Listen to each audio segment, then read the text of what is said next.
Rob Smith here at Cage Warriors Newcastle. I'm here with victorious Andrew Fisher. Andrew, 40 years young, mate. How are you feeling after that performance? I feel good. It's the first time I've really wrestled in any of my fights ever.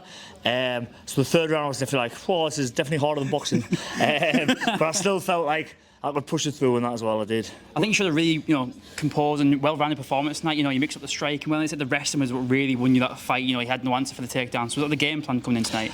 I've promised myself after my last two fights before this, and I always just thought I just need one punch and I can knock anybody out. In the last two fights, I didn't even get to land that one punch, and I just got pieced up. Then my face has been a mess by the time I got to the end of the round. And then my 2 years I had off, I've just wrestled every single time I've MMA sport. I've non-stop wrestled, and I've promised myself. I had my notes that I've read before I went out there. Wrestle, you must wrestle. So I did. I do think I maybe could have made it easy for myself if I boxed them, because I didn't feel I got hit with anything really that bothered us, apart from the clash of heads. So maybe I could have made it easy, but I did promise myself I was going to wrestle, so I did. And so talking about that walkout, when it said Andrew Fisher, I was thinking, oh, here comes some heavy metal stuff, and it was like the most calm and composed song. I was a bit surprised about it. But what were your emotions like during that walkout? What was the feeling like to be back? Do you know what? Normally that's always my song, and I come up to that every single time for the past 15 years. And I always feel really happy and I feel really composed. But today I just felt like a fucking badass walking out. What I did. I felt really motivated, and I felt I was there to fight.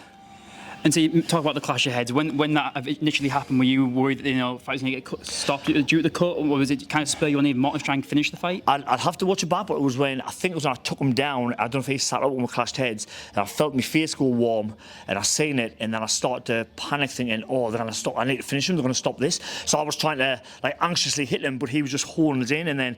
But I didn't know how bad it was. Then we got to the end of the round. I was like, they're going to stop this. It's all cut is open, so I knew it was a big one. But then nobody said anything, so I was like, oh well. So I calmed myself down. And then he elbowed us again, and had his fingers in my eyes and just tried to pull me cut open. But yeah, well, all's fair. And you mentioned you're not going anywhere. And so, what does this sport mean to you? What does getting to do MMA every day mean to you as a fighter? I just like it. It's just like my passion, isn't it? I just like doing it. I journal a lot just on my phone, and I just love doing it. It doesn't matter winning or losing. It's everybody else who thinks about the win or losing. I just like doing it, and as long as I like doing it, I don't see why I shouldn't keep doing it. Exactly that. And what was it like having your kids there and having your wife Katrina there? What was that moment like for you after your my wife, honestly, if I wasn't already married, I would have proposed to her again today. But I haven't even had to think this past week. She's done everything for us, and I visualised having my kids in the cage afterwards, and I felt like crying, but I wasn't going to cry in front of a couple of thousand people. I wasn't. And my final question is, how are you going to celebrate tonight? I've just had an orange, and I've got a couple of bananas there, and I think that'll be it. Unreal, mate. Congratulations. Thank you.